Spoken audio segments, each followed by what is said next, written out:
نحمده ونصلي ونسلم على سيدنا ومولانا محمد صلى الله تعالى عليه وآله وسلم نبي الكريم المكين الحنين الرؤوف الرحيم إن الله وملائكته يصلون على النبي يا أيها الذين آمنوا صلوا عليه وسلموا تسليما اللهم صل على سيدنا ومولانا محمد وعلى آل سيدنا ومولانا محمد وبارك وسلم.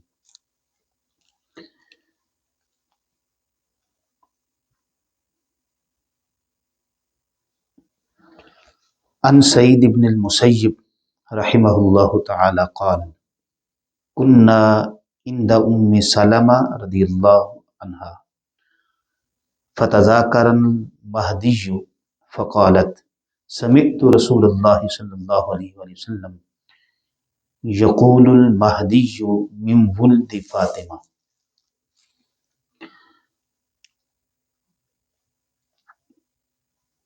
بحمد اللہ تعالی آج ہم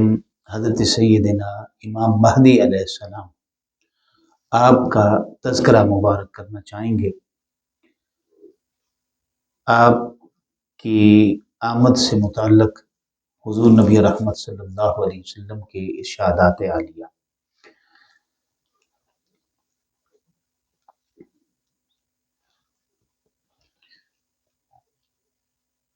آپ کی آمد پاک سے متعلق احادیث نبوی صلی اللہ علیہ وآلہ وسلم اتنی کثیر تعداد میں ہیں کہ حد تواتر کو پہنچی ہوئی ہیں. یعنی سینکڑوں احادیث میں آپ کا تذکرہ ہے، اور جب اتنی کثرت کے ساتھ تذکرہ ملتا ہو تو اس حدیث کی جو حیثیت ہے وہ پھر بقیہ احادیث سے قوی ہو جاتی ہے. یعنی اس میں کوئی کسی قسم کا کوئی ذوف نہیں رہتا، کوئی شک و شبہ نہیں رہتا، اعلیٰ درجے کی حدیث پاک. اور پھر پوری امت مسلمہ کا اس پر اتفاق ہے ان احادیث پر کہ آپ کی آمد ضرور ہوگی.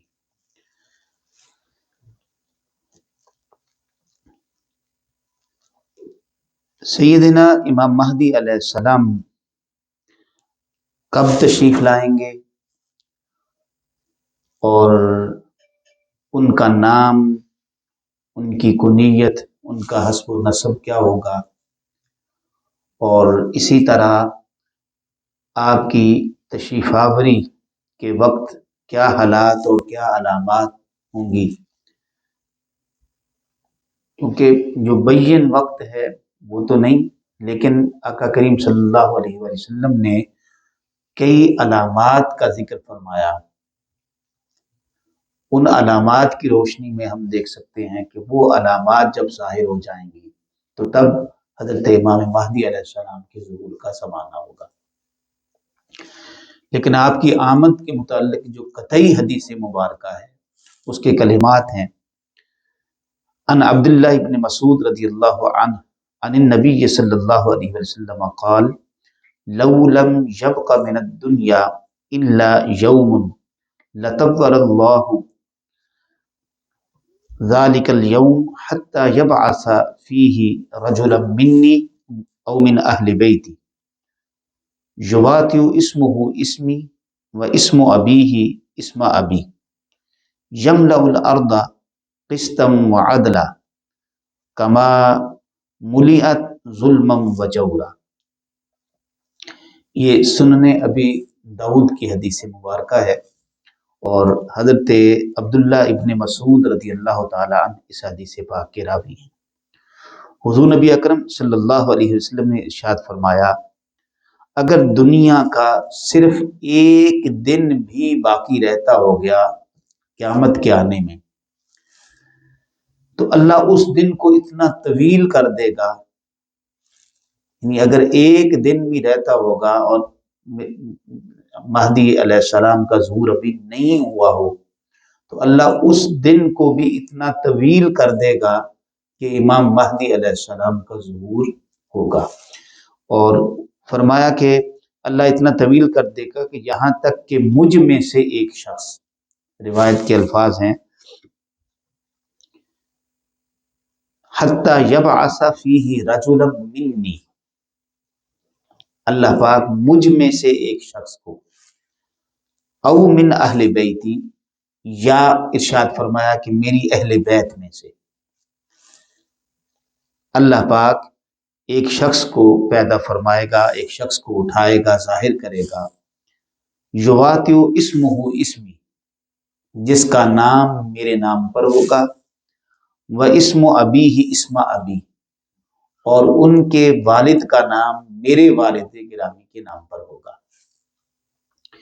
یملأ الارض قسطا وعملا وعدلا، اور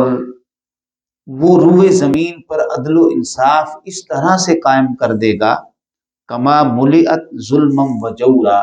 جس طرح زمین ظلم و ستم سے بھری ہوئی ہوگی، یعنی ان کی آمد سے پہلے جس طرح زمین میں جتنا ظلم و ستم ہوگا وہ سارا ختم ہو جائے گا، اور ان کی آمد سے تمام روئے زمین کے اندر عدل و انصاف کی حکومت قائم ہو جائے گی۔ اس حدیث پاک میں دو تین چیزیں بڑی واضح ہو جاتی ہیں آپ کی آمد سے متعلق۔ ایک تو یہ کہ آپ کی آمد لازمن ہوگی، ضروری ہوگی، اور دوسرا آپ کی آمد جو ہے وہ خود حضور نبی پاک صلی اللہ علیہ وسلم کے گھرانے سے، حضور کے اہل بیت اطہار سے ہوگی۔ دیگر روایات اگر اسی مضمون پر لیں تو ان سے پتہ چلتا ہے کہ آپ حضرت سیدہ خاتون جنت فاطمہ الزہرا سلام اللہ علیہا، آپ کی اولاد مبارک میں سے ہوں گے، جو میں نے پہلے حدیث پاک شروع میں پڑھی ہے۔ اس حدیث پاک میں فرمایا گیا ہے کہ آپ حضرت فاطمہ کی اولاد میں سے ہوں گے، اور حضرت سیدہ فاطمہ کی اولاد میں سے پھر دیگر احادیث کو اگر آپ پڑھیں، مطالعہ کریں تو پتہ چلتا ہے کہ آپ حضرت سیدنا امام حسن رضی اللہ تعالی عنہ کی اولاد سے ہوں گے۔ اور پھر دوسری بات یہ کہ ان کا نام نامی محمد اور احمد ہوگا۔ مہدی آپ کا لقب ہے۔ مہدی کا مطلب ہوتا ہے ہدایت یافتہ، اللہ کی طرف سے ہدایت یافتہ۔ بعض روایات میں کہ آپ کا نام جابر ہوگا، جابر بھی آپ کا لقب ہے، مہدی بھی آپ کا لقب ہے۔ جابر کہتے ہیں ٹوٹی ہوئی ہڈیوں کو جوڑنے والا، تو آپ علیہ السلام بھی اس ٹوٹی ہوئی امت کو، بکھری ہوئی اور منتشر امت کو جوڑ دیں گے آپس میں، اس لیے آپ کا لقب جابر بھی ہے اور مہدی بھی ہے۔ اور اکثر روایات میں آپ کے لیے مہدی کا جو نام ہے لقب کے طور پر استعمال فرمایا گیا۔ تو نام آپ کا محمد اور احمد حضور نبی اکرم صلی اللہ علیہ وسلم کے نام نامی پر ہوگا، اور اسی طرح آپ کے والد گرامی کا اسم مبارک بھی آپ کے والد گرامی حضرت سیدنا عبداللہ رضی اللہ تعالی عنہ کے نام پر ہوگا۔ اور بعض روایات میں آپ کی والدہ ماجدہ کا نام بھی حضرت سیدہ آمنہ ذکر ہوا ہے، یعنی حضور نبی پاک صلی اللہ علیہ وسلم کی والدہ ماجدہ کے نام پر ان کی والدہ ماجدہ کا نام ہوگا۔ والدہ کا نام، حضور کی والدہ کا نام بھی حضرت سیدہ آمنہ مخدومہ کائنات رضی اللہ تعالی عنہ، اسی طرح آپ کی والدہ ماجدہ کا نام بھی آمنہ ہوگا۔ اور پھر دوسری بات یہ کہ یملأ الارض قسطا وعدلا، آپ پوری روئے زمین کے اندر عدل و انصاف قائم کریں گے، یعنی اس بات کی بشارت ہے، اور اس طرح سے وہ عدل و انصاف ہوگا کہ جس طرح پوری زمین اس وقت ظلم و ستم سے بھر چکی ہوگی، تو ساری زمین جس طرح سے ظلم و ستم سے بھر چکی ہوگی، آپ کی کوشش کے نتیجے میں، جہاد کے نتیجے میں، آپ کی دعوت اور تبلیغ کے نتیجے میں ساری روئے زمین کے اوپر عدل اور انصاف قائم ہو جائے گا۔ کوئی گھر روئے زمین پر ایسا نہیں ہوگا، کوئی گھر ایسا اور کوئی خطہ ارض ایسا نہیں ہوگا جہاں اسلام کا بول بالا نہ ہو اور اسلام کا غلبہ اور اسلام کا پرچم نہ لہرا رہا ہوگا، یعنی کفر جو ہے وہ مکمل طور پر سرنگوں ہو جائے گا۔ ناانصافی، ظلم، بددیانتی، بدی، برائی، اس کا جڑ سے قلع کما ہو جائے گا، اور اہل کفر جو ہیں یوں کہہ لیں کہ ان کا نام و نشان تک مٹ جائے گا، یعنی اسلام اس طرح سے غالب آ جائے گا، کفر کی جڑیں تک ختم ہو جائیں گی۔ اگر کوئی شخص اس زمانے میں کفر پر ہوگا بھی تو وہ اسلام کے زیر نگیں ہوگا، یعنی اگر کوئی کافر بھی ہوں گے تو وہ حکومت میں نہیں ہوں گے، اقتدار میں نہیں ہوں گے، کوئی ملک روئے زمین کے اوپر کفار کے پاس نہیں ہوگا، تمام روئے زمین پر ہر جگہ اسلام کی حکومت اور اسلام کا غلبہ اور اسلام کی فتح ہوگی۔ تو یہ بہت بڑا شرف ہے اور بہت بڑا اعزاز اور بہت بڑا اکرام ہے جو اللہ پاک نے حضرت سیدنا امام مہدی علیہ السلام کو عطا فرمائے گا،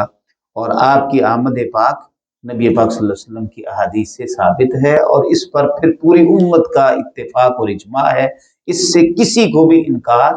نہیں ہے آپ کی آمد سے متعلق۔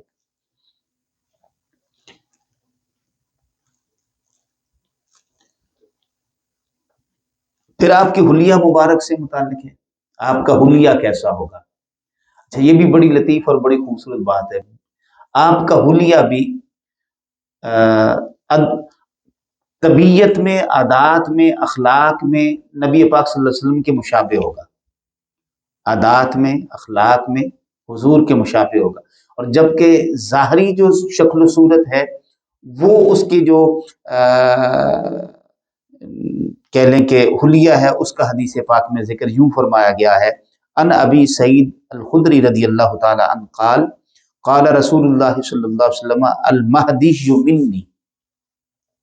مہدی مجھ میں سے ہوں گے، المہدی منی، مہدی مجھ میں سے ہوں گے، اجل الجبہتی، آپ کی پیشانی مبارک کشادہ ہوگی، حضور نبی پاک صلی اللہ علیہ وسلم کی پیشانی مبارک بھی کشادہ تھی، اقن الانفی، آپ کی ناک اونچی ہوگی، یہ خوبصورتی میں ناک کا اونچا ہونا، لمبا ہونا، پتلا ہونا، حضور نبی پاک صلی اللہ علیہ وسلم کی ناک مبارک بھی اونچی تھی، لمبی تھی اور پتلی تھی، یعنی کئی حلیہ مبارک کے اندر بھی خصلتیں جو ہیں، حلیہ مبارک کا جو نقشہ ہے وہ بھی حضور نبی اکرم صلی اللہ علیہ وسلم جیسا، لیکن پورا نہیں ہے، کیونکہ ان کے جو رنگ ہے وہ گندمی ذکر کیا گیا ہے، آپ کا رنگ جو ہے وہ گندمی، نبی پاک صلی اللہ علیہ وسلم کا تو رنگ مبارک جو تھا وہ سرخ اور سفید بیان کیا جاتا ہے، سرخ اور سفید، اور حضرت سیدنا امام مہدی علیہ السلام کا جو رنگ مبارک ہے وہ گندمی بیان کیا جاتا ہے، تو گندمی رنگ ہوگا، ناک آپ کی جو ہے وہ اونچی ہوگی، یملأ الارض قسطا وعدلا، پھر وہی الفاظ ہیں جو دوسری روایت میں ذکر ہوئے کہ آپ روئے زمین کو عدل و انصاف کے ساتھ بھرپور فرمائیں گے، اور کما موئلت جورم و ظلم، جس طرح کے زمین پر اس سے پہلے ظلم و ستم کے ساتھ زمین بھری ہوئی ہوگی، یملک 7 سنین، آپ 7 سال حکومت فرمائیں گے، 7 سال، آپ کا ظہور جو ہے دیگر احادیث کا مطالعہ کریں تو پتہ چلتا ہے کہ 40 برس کی عمر میں آپ کا ظہور ہوگا، 40، اور اس کے بعد آپ کی جو مکمل عمر مبارکہ ہے وہ 49 سال بیان کی جاتی ہے، 49، ٹوٹل 49 سال، ان میں سے جیسے ہی آپ علیہ السلام کا ظہور ہوگا لوگ آپ کو پہچان لیں گے، آپ کو مکۃ المکرمہ میں لوگ حجر اسود کے پاس جو ہے وہ پائیں گے، آپ کی علامات کو دیکھیں گے اور پھر آپ سے درخواست کریں گے، لیکن آپ ان کو یہ کہہ کر کہ میں تو ایک انصاری شخص ہوں، مدینہ طیبہ رخصت ہو جائیں گے، مدینہ طیبہ چلے جائیں گے، یہ لوگ پھر تلاش کرتے ہوئے ان کو مدینہ طیبہ جائیں گے، مدینہ طیبہ سے پھر وہ واپس مکہ المکرمہ تشریف لائیں گے، یعنی امام مہدی علیہ السلام مدینہ پاک، مدینہ سے پھر مکہ پاک، پھر جب یہ مکہ پاک آئیں گے تو پھر لوگ ان کے پاس جمع ہو کے جب آئیں گے تو وہ ان سے آ کے درخواست کریں گے کہ حضور ہم نے آپ کو پہچان لیا ہے، ہم نے آپ کو پہچان لیا ہے۔ پھر رب کا واسطہ دیں گے کہ آپ کو خدا کا واسطہ دے کر کہتے ہیں کہ اس وقت امت مسلمہ کی جو حالت ہے وہ آپ کے سامنے ہے، تو آپ ہماری رہنمائی بھی فرمائیں، مد و نصرت بھی فرمائیں، اور اسلام کے غلبہ اور فتح کے لیے جدوجہد بھی فرمائیں۔ یہ جب آپ سے درخواست پیش کی جائے گی، یہ آخری درخواست مکہ المکرمہ میں حجر اسود کے پاس مقام ابراہیم اور حجر اسود کے درمیان لوگ آپ کی تلاش میں کامیاب ہو سکیں گے، تو آپ پھر قبول فرمائیں گے، اور پھر قبولیت کے بعد آپ پھر ان سے بیعت لیں گے کہ پھر آؤ میرے ساتھ بیعت کرو۔ آپ کی بیعت جو ہے وہ پھر اللہ اور اس کے رسول صلی اللہ علیہ وسلم کی اطاعت پر ہوگی، جہاد کے لیے ہوگی، غلبہ پر ہوگی، یعنی اپنے مال و منال، اپنی جان، سب کچھ اللہ کی راہ میں قربان کرنے، اس پر آپ بیعت لیں گے۔ وہ سارے لوگ پھر آپ کے دست اقدس پر بیعت کریں گے۔ پھر آپ کا اس طرح سے پوری دنیا کے اندر آپ کی بات پھیل جائے گی، آپ کی آمد کا پتہ چل جائے گا، پھر لوگ جوک در جوک دیگر علاقوں سے، ملکوں سے، علاقوں سے، وہ بھی آپ علیہ السلام کے اس حلقہ کے اندر آ کر شریک ہو جائیں گے، اور ایک بہت بڑا لشکر جو ہے وہ پھر تیار ہوگا۔ اس کے اندر خراسان سے بہت سارے لوگوں کا ذکر آتا ہے، وقت کے جو اس وقت کے ابدال ہوں گے، بڑے بڑے اولیاء صالحین، وہ آپ کا پہلا لشکر بنیں گے۔ سب سے پہلا لشکر آپ کا اس میں اس وقت کے اکابرین اولیاء کا ہوگا۔ یہ ایک بڑی مطلب لطیف خصوصی بات ہے، یعنی عام لوگ نہیں بلکہ اس وقت کے جو اکابرین اولیاء ہوں گے، یقیناً وہ علماء بھی ہوں گے، اور نبی پاک صلی اللہ علیہ وسلم نے ارشاد فرمایا کہ وہ اصائب یعنی امامہ باندھتے ہوں گے، اصائب ہوں گے یعنی امامہ باندھتے ہوں گے، تو فرمایا جب تم خراسان کی طرف سے سیاہ امامے والوں کو دیکھو تو ان میں شریک ہو جانا۔ تو یہ ایک بہت بڑا لشکر جو ہے خراسان سے اولیاء اسلام کا جو ہے وہ شریک ہوگا آپ کے اس حلقہ کے اندر، اور وہ کل 313 لوگ ہوں گے۔ سب سے پہلے 313، تو 313 جس طرح صحابہ رضوان اللہ علیہم مجمعین میدان بدر میں 313 تھے، اس طرح پھر اس کے بعد بہت ساری جنگیں لڑی گئی ہیں، جو خود حضور نبی اکرم صلی اللہ علیہ وسلم کے زمانہ اقدس کے اندر جزیرت العرب کے اوپر فتح حاصل کرنے میں، پھر آگے سیدنا صدیق اکبر کا زمانہ، فاروق اعظم کا زمانہ، تو یہ بہت ساری جنگیں آگے خلفائے راشدین کے زمانوں میں ہوتی رہیں، جس کے نتیجے میں جا کے اسلام اس دور کے اندر غالب اور فائق ہوا۔ بالکل اسی طرح سے 313 سے شروع ہوگی بات، اور پھر بہت ساری جنگیں ہوں گی، کل ٹائم ہے ٹوٹل 7 سال کا۔ 7 سالوں کے اندر پوری دنیا کے اوپر پرچم اسلام لہرا جائے گا، یعنی اس وقت بڑی بڑی جنگوں کا ذکر بھی آیا ہے، اس سے پہلے ہو چکی ہوں گی، بہت ساری علامات کا ذکر آیا ہے۔ آپ کی آمد سے پہلے کا جو سال ہوگا رمضان المبارک، اس کے 1 رمضان کو چاند گرہن ہوگا، اور 15 رمضان کو سورج گرہن ہوگا، یعنی جیسے ابھی یہ رمضان المبارک تشریف لا رہا ہے تو 3 ماہ رہ گئے، 3 ماہ، فرض کرے آئندہ سال میں آپ کا ظہور ہونا ہو تو اس رمضان المبارک میں 1 رمضان المبارک کو چاند گرہن اور 15 کو سورج گرہن، اور وہ ایسا گرہن ہوگا کہ جو یہ ماہر فلکیات وغیرہ اور یہ اعداد و شمار اور یہ بھی نہیں اس کو جو ہے نا احاطہ کر سکیں گے، اتنا اچانک ہوگا کہ ان کے بھی علم میں اور خبر میں یہ نہیں آ سکے گا، لوگ اس کو دیکھیں گے۔ یہ علامت ہوگی حضرت امام مہدی علیہ السلام کے ظہور کی۔ اس زمانے بہت ساری علامات کا ذکر ہے، قتل و غارت جو ہے وہ بڑھ چکی ہوگی، ٹھیک ہے، اسی طرح سے اچانک اموات جو ہیں وہ بہت زیادہ ہو گئی ہوں گی، اور کثیر تعداد میں عرب شہزادے جیلوں میں ہوں گے، عرب شہزادے جیلوں میں ہوں گے، ان کو اس سال رہا کر دیا جائے گا، ان کو رہائی ملے گی۔ پھر اس وقت اس سال جو ہے عرب کے 3 شہزادے آپس میں مال و منال کی تقسیم پر جو ہے وہ آپس میں خزانے پر لڑ پڑیں گے. تو اس طرح کی کئی علامات جو ہیں آپ کی ظہور کے پہلے کے سال کے اندر کی ذکر کی گئی ہیں. تو ان علامات کا جب ظاہر ہونا یہ سامنے آئے گا. اس وقت ایک بڑے محتاط اندازے کے مطابق 15,000 عرب شہزادے جیلوں میں ہیں. عرب کی جیلوں میں اس وقت 15,000 اس وقت، اور بنو ہاشم سے ہیں. آپ کا ظہور بھی بنو ہاشم سے ہوگا ظاہر ہے، ٹھیک ہے نا. یہ بنو ہاشم، حضور نبی اکرم صلی اللہ علیہ وسلم بھی بنو ہاشم میں ہی تشریف لائے نا. قریش میں بنو ہاشم اور قریش کا، تو اسی طرح تو آپ کا بھی جو ظہور ہے وہ اسی قبیلے سے ہوگا. آپ کی اہل بیت اطہار میں سے ہوں گے. اور اس زمانے میں بیان کیا جاتا ہے کہ اتنے شہزادے جو ہیں وہ رہا کیے جائیں گے. اور اس وقت جو ہمارا موجودہ دور جس میں ہم گزر رہے ہیں،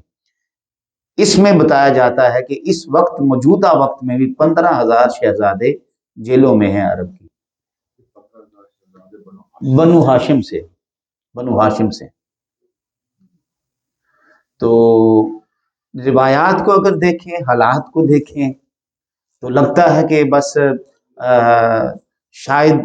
کسی بھی وقت اگلے رمضان میں یا اس سے اگلے رمضان میں آپ کا ظہور ہو جائے. لیکن باقی سارے اگر آپ بہت ساری چیزیں ہیں ان کو دیکھیں تو پھر لگتا ہے کہ ابھی اس میں شاید کوئی بڑا وقت باقی ہے، بڑا وقت باقی ہے. تو یہ معلوم ہے اللہ اور اس کے رسول صلی اللہ علیہ وسلم کو ہی کب ہوگا. لیکن علامات اس طرح کی جو ہیں وہ اس زمانے میں اس سے پہلے پیدا ہو جائیں گی.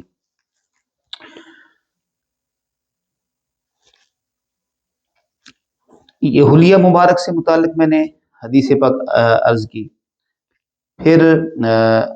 آپ کی آنکھوں کا ذکر آتا ہے، بڑی بڑی سیاہ آنکھیں ہوں گی اور سرما لگائے بغیر آپ کی آنکھوں میں سرما محسوس ہوگا. یہ بھی حضور کے خصال میں سے تھا. نبی پاک صلی اللہ علیہ وسلم کی آنکھوں میں بھی قدرتی ڈورے ہوتے تھے سرمے کے. تو حضرت سیدنا امام مہدی علیہ السلام کی آنکھوں میں بھی اسی طرح سے قد و قامت آپ کا جو ہے وہ درمیانہ ہوگا. درمیانہ قد و قامت کے ہوں گے، ہلکے پھلکے ہوں گے، بھاری وزن جسم نہیں ہوں گے. جسم ان کا ہلکا پھلکا ہوگا، دبلے پتلے ہوں گے، اور رنگ مبارک ان کا گندمی ہوگا. تو یہ ساری جو حلیہ مبارک نبی پاک صلی اللہ علیہ وسلم نے ان کا بیان فرمایا ہے اور احادیث میں ذکر ہوا ہے. تو اس سے آپ اندازہ فرمائیں کہ خود حضور نبی رحمت صلی اللہ علیہ وسلم کے علم مبارک اور پھر اس کے اندر جو ہے وہ اب تک کی ساری وسعتیں شامل ہو گئی.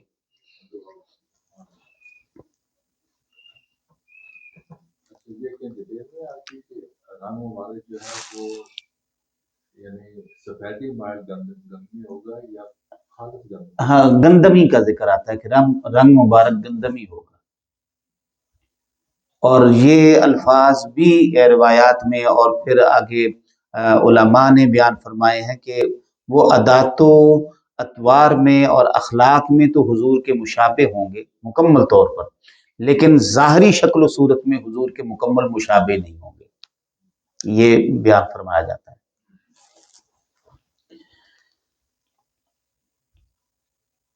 پھر آپ کی صلاحیتوں سے متعلق حضور نبی اکرم صلی اللہ علیہ وسلم نے ارشاد فرمایا، ان علی رضی اللہ تعالی عنہ قال قال رسول اللہ صلی اللہ علیہ وسلم المہدی منا اہل البیت یصلح اللہ فی لیلہ. حضرت سیدنا علی کرم اللہ وجہ الکریم روایت کرتے ہیں، حضور نبی اکرم صلی اللہ علیہ وسلم نے ارشاد فرمایا کہ مہدی ہم میں سے ہوں گے. المہدی منا اہل البیت، اس میں حضرت علی کو بھی شامل کر کے گویا روایتی کرنے والے وہ ہیں، تو ہم اہل بیت میں سے ہوں گے. اب حضرت سیدنا علی کرم اللہ وجہ الکریم کی تو اور بھی اولاد مبارک ہے، لیکن جو حضرت سیدہ فاطمہ الزہرا سلام اللہ علیہا سے ہیں ان میں سے حضرت امام مہدی علیہ السلام، اور ان کا بھی پھر خصوصیت کے ساتھ ذکر آ جاتا ہے کہ آپ حضرت امام حسن علیہ السلام ان کی اولاد مبارک میں سے ہوں گے. تو اللہ پاک ان کے اندر یصلح اللہ فی لیلہ، ایک رات کے اندر ہی اللہ پاک ان کے اندر ساری صلاحیتیں غلبہ کی، قیادت کی وہ پیدا فرما دے گا. ایک رات میں، یصلحہ اللہ فی لیلہ، یعنی وہ جن کا میں نے ابھی ذکر کیا کہ آپ عدل و انصاف، اب 7 سالوں میں عدل و انصاف کا قائم ہو جانا، جنگیں لڑنا، فتوحات ہونا، لوگوں کا جوک در جوک آپ کے حلقہ کے اندر شریک ہونا، آپ کی تعلیمات کو قبول کرنا۔ اچھا، ایک بڑی خاص بات میں ذکر کروں، مجھے بڑی خوشی ہوئی اس بات سے۔ اس وقت جو لوگ شریک ہوں گے آپ کے ساتھ، آپ ان کے عقائد جو ان کے اس وقت ہوں گے وہ اسی طرح سے من قبول فرمائیں گے۔ لوگ ان کے عقیدے کو قبول کرنا، یعنی لوگ جس عقیدے پر ہوں گے وہ عقیدہ درست ہوگا۔ لوگ اس وقت جس عقیدے پر ہوں گے وہ عقیدہ درست ہوگا، اور حضرت امام مہدی علیہ السلام یعنی اس عقیدے کے مطابق ہی ان کو قبول فرمائیں گے۔ یعنی ان کا جو عقیدہ ہے اس سے یہ بات، مختلف احادیث کو اگر ہم مد نظر رکھیں، میں بڑی وثوق سے عرض کر رہا ہوں، وہ اہل سنت والجماعت ہوں گے، وہ اہل سنت والجماعت، چونکہ اولیاء اعظام اور صلحاء جو ہیں وہ اہل سنت والجماعت میں، وہ کہیں اور نہیں ہے۔ اولیاء ہمیشہ سے آج تک اہل سنت والجماعت میں۔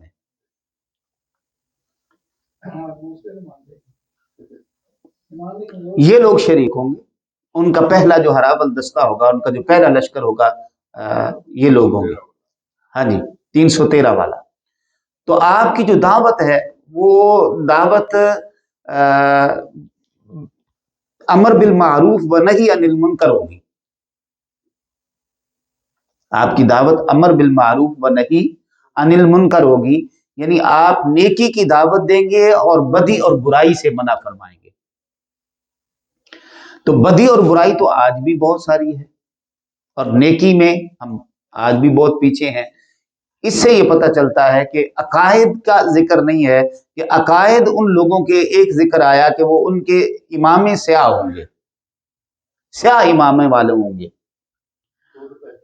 جی یہ پہچان ہوگی، اور وہ خراسان سے ہوں گے۔ خراسان جو ہے یہ علاقہ آپ کے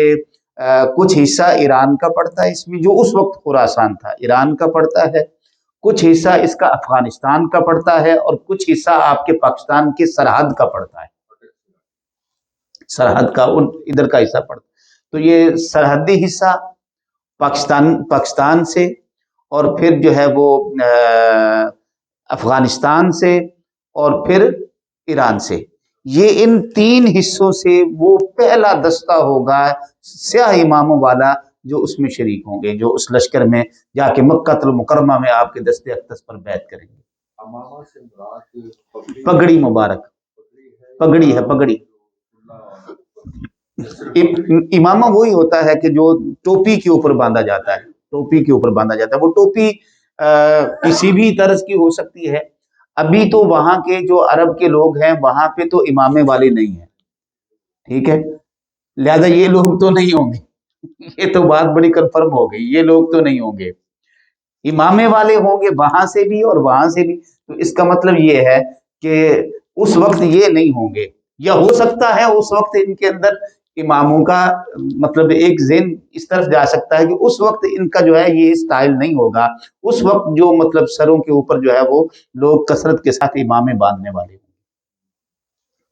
بہرحال اس سے یہ کبھی امکان ہے کہ یہ نہیں ہوں گے، موجودہ جو حکومت ہے یہ نہیں ہوگی، موجودہ یہ لوگ نہیں ہوں گے۔ اس حدیث پاک سے تو یہ پتہ چلتا ہے، ٹھیک۔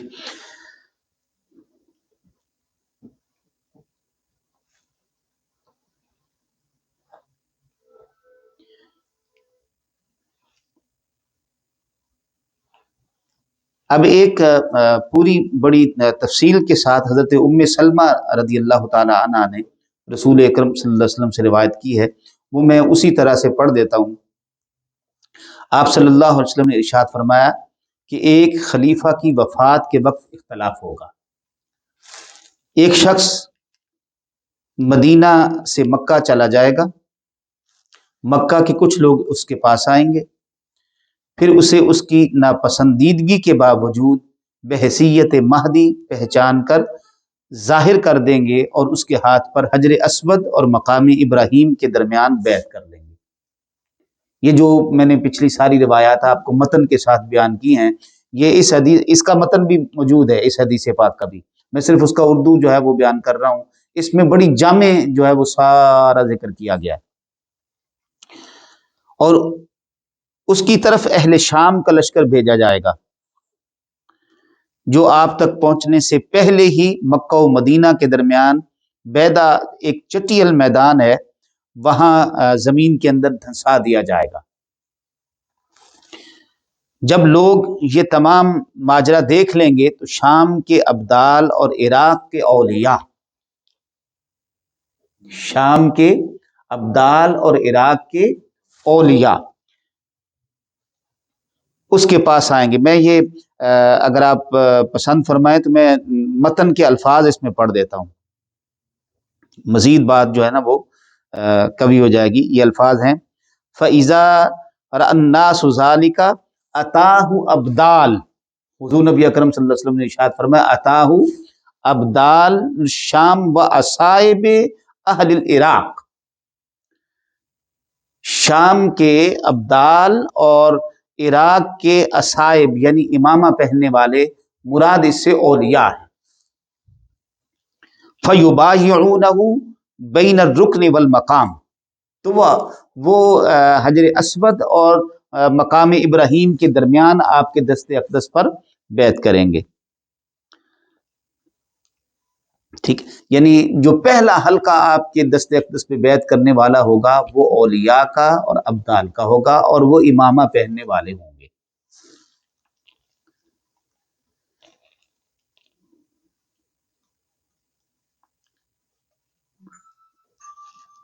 بعد ازاں قریشی نسل شخص سفیانی، جس کے ننہال قبیلہ کلب میں سے ہوں گے،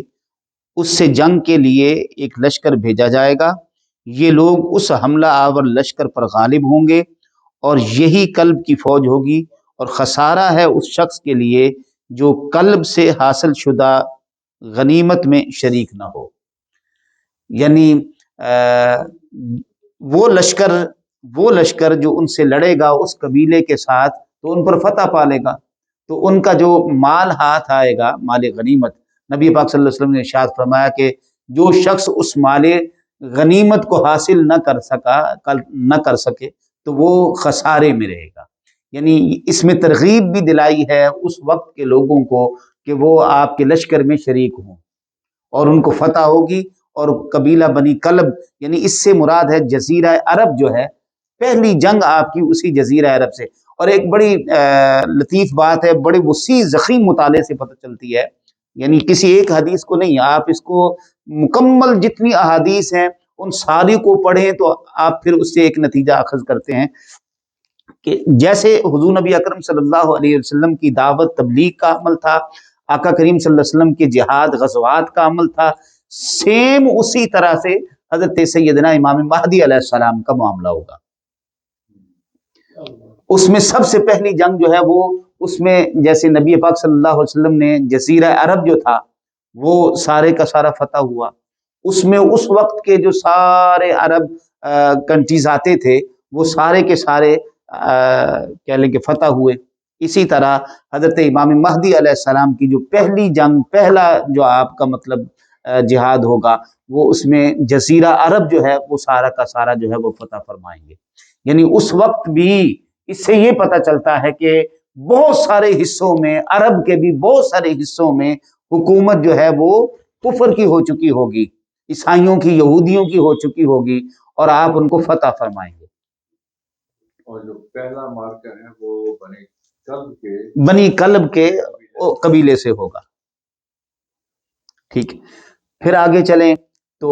پھر جیسے نبی پاک صلی اللہ علیہ وسلم نے روم اور فارس کے خلاف جنگیں کی تھیں، جو آج کا موجودہ یورپ اور امریکہ ہے، ٹھیک ہے، آج کا یورپ اور فارس جو ہے وہ ایران ہے، ایران اس وقت، آج تو ایران میں مسلمانوں کی حکومت ہے نا جی۔ حضرت امام مہدی علیہ السلام کے بھی ذکر میں آتا ہے کہ آپ فارس کو فتح کریں گے، روم کو فتح کریں گے، فارس میں اس وقت مسلمان فارس آپ کا یہ ایران ہے، ایران مسلمان ہی ہے نا جی، بھلے آپ ان کو عراق اور ایران یہ جو علاقہ ہے، یعنی اس وقت اس کو فتح فرمائیں گے، یہ ذکر کیا گیا ہے حدیث پاک میں کہ آپ روم فارس، آپ یہ کہہ لیں یا آپ یہ سمجھ لیں کہ اس وقت غیر مسلم ہوں گے، آ چکے ہوں گے، حکومت جو ہے، دیکھیے میں ایک چیز عرض کروں، ہم ان کو کافر ڈکلیئر نہیں کر سکتے، یہ میرے پاس تو کم از کم اس کا فتویٰ نہیں ہے، ٹھیک ہے جی، کلمہ گو ہے، ٹھیک ہے، مسلمان ہیں اور تسلیم کیے جاتے ہیں، عقائد میں ان کے خرابی ہے، بگاڑ ہے، ٹھیک ہے، وہ آپ کہیں بھی ہو سکتی ہے، ہم میں بھی ہو سکتی ہے، دوسروں میں بھی ہو سکتی ہے، ٹھیک ہے جی، تو اس کلمے سے میں عرض کروں، یہ ایک الگ بحث ہے، میں اس پر جو ہے نا اس کے بعد آپ سے نشست کر لوں گا، میں یہ عرض کرنا، جو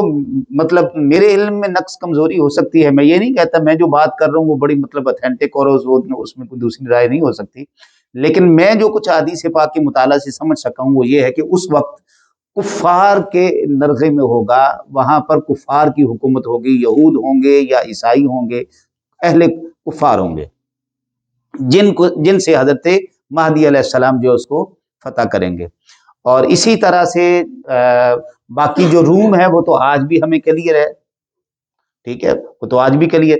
تو روم یعنی موجودہ امریکہ، یورپ، اس کو بھی فتح فرمائیں گے، یعنی یہ بھی ساری پٹی، پھر ہندوستان کا جو معاملہ ہے اس سے پہلے ہندوستان بھی فتح ہو چکا ہوگا، ہندوستان بھی فتح ہو چکا ہوگا، اور ممکن ہے کہ اس وقت آپ کا یہ پاکستان جو ہے، پاکستان یہ بھی، آج تو ہم مسلمان ہیں، ہماری مسلمانوں کی حکومت ہے، ممکن ہے احادیث کے مطالعے سے میں عرض کر رہا ہوں، ممکن ہے کہ پاکستان بھی اس وقت جو ہے وہ یہودیوں کے یا ہندوؤں کے یا کسی اور مذہب کے ان کے جو ہے وہ قبضے میں ہوگا، مسلمان تو وہاں بھی ہے نا جی، مسلمان تو وہاں بھی ہیں، یہ ختم ہو جائے گا، ہندو، ہاں ہاں، یہ آپ کی آمد کی علامات میں سے ہوگا کہ ہندوستان اس سے پہلے فتح ہو چکا ہوگا، فتح ہو چکا ہوگا، ٹھیک، اس وقت کی جو اسلامی حکومتیں ہوں گی، ہاں جی، جو بھی ہوں گی وہ فتح کر چکی ہوں گی، اور ایک بہت بڑی جنگ بھی اس سے پہلے جو ہے وہ ہو چکی ہوگی، بہت بڑی جنگ، عالمی جنگ ہو چکی ہوگی، وہ بھی علامات سیدنا امام مہدی علیہ السلام، ظہور امام مہدی علیہ السلام میں سے بہت بڑی جنگ،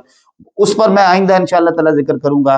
ان علامات کے حوالے سے آج میں نے خلاصتاً چند چیزیں علامات سے متعلق ذکر کی، میں آج زیادہ تر حضرت امام مہدی علیہ السلام، آپ کی آمد مبارک، آپ کا حلیہ مبارک، آپ کے اوصاف، آپ کے اخلاق، عادات و اطوار، پھر آپ کا بیعت، لوگوں کا آپ کے دست اقدس پہ بیعت کرنا، اور پھر اس میں یعنی یہ 4 جنگیں آ گئی نا، جزیرہ عرب کی آ گئی، اور پھر اس کے بعد جو ہے وہ فارس کی آ گئی، اور روم کی آ گئی، اور ایک جنگ اور ہے جس کا ذکر کیا جاتا ہے،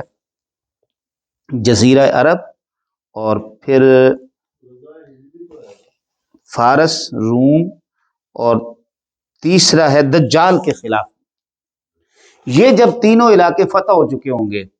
تو چوتھی جنگ جو ہے وہ آپ کی پھر دجال کے خلاف ہوگی، جو اس میں پھر حضرت سیدنا عیسیٰ علیہ السلام بھی شریک ہوں گے، ٹھیک، وہ پھر آئندہ انشاءاللہ ہم نشست کریں گے تو اس میں ہم اس کا ایک تفصیلی دجال کا ذکر، حضرت سیدنا عیسیٰ علیہ السلام کی آمد، پھر ان کے آپ کے ساتھ جو ہے ایفرٹ، وہ سارے معاملات انشاءاللہ ہمارے آئندہ جو ہے وہ بیان میں آ جائیں گے، آج کے حصے میں آپ کی آمد مبارک، آپ کا اسم گرامی، آپ کا اہل بیت اطہار میں سے ہونا، اور پھر آپ کو لوگوں کا پہچان کر آپ کے دست اقدس پر بیعت کرنا، پھر کن کن علاقوں اور کن کن لوگوں کا آپ کے ساتھ اس میں شریک ہونا جو ہے وہ ثابت ہو رہا ہے، کون کون لوگ ہوں گے، اور پھر ان لوگوں کے حلقہ کے ساتھ آپ کی جو بڑی جنگیں ہوں گی، جو بڑے جہاد ہوں گے، وہ 4 ہوں گے۔ ایک جزیرہ عرب کو فتح کرنا، دوسرا فارس کو، یعنی عراق اور ایران کا جو خطہ ہے یہ سارا، اور ہاں جی پھر اس کے بعد آ گیا امریکہ اور یورپ، اور چوتھا جو ہے وہ پھر دجال کے خلاف۔ یہ سب آپ فتوحات کریں گے، اور پھر روئے زمین کے اوپر جیسا کہ پہلی حدیث پاک میں ذکر کیا کہ آپ اس طرح سے عدل و انصاف قائم کر دیں گے جس طرح اس سے پہلے زمین ظلم و ستم سے بھری ہوگی۔ تو اب آپ کی ان ساری ایفرٹس کے نتیجے میں پوری روئے زمین کے اوپر اسلام کا غلبہ، اسلام کی فتح اور اسلام کا پرچم لہرا رہا ہوگا۔ تو یہ 7 سال کا دور ہے، اس کے بعد پھر 2 سال جو ہے وہ پھر آپ حیات رہیں گے، پھر آپ کی طبعی وفات ہوگی، اور آپ کی جو تدفین ہے اور جنازہ ہے وہ بیت المقدس میں ہوگا۔ آپ کی تدفین بیت المقدس میں ہوگی، مسلمان آپ کی نماز جنازہ میں شریک ہوں گے، آپ کی نماز جنازہ ادا کی جائے گی، یعنی آپ کی جو قبر مبارک ہے وہ بیت المقدس میں ذکر کی جاتی ہے۔ اللہ تبارک جی 49 سال، اللہ تبارک و تعالیٰ قبول منظور فرمائے۔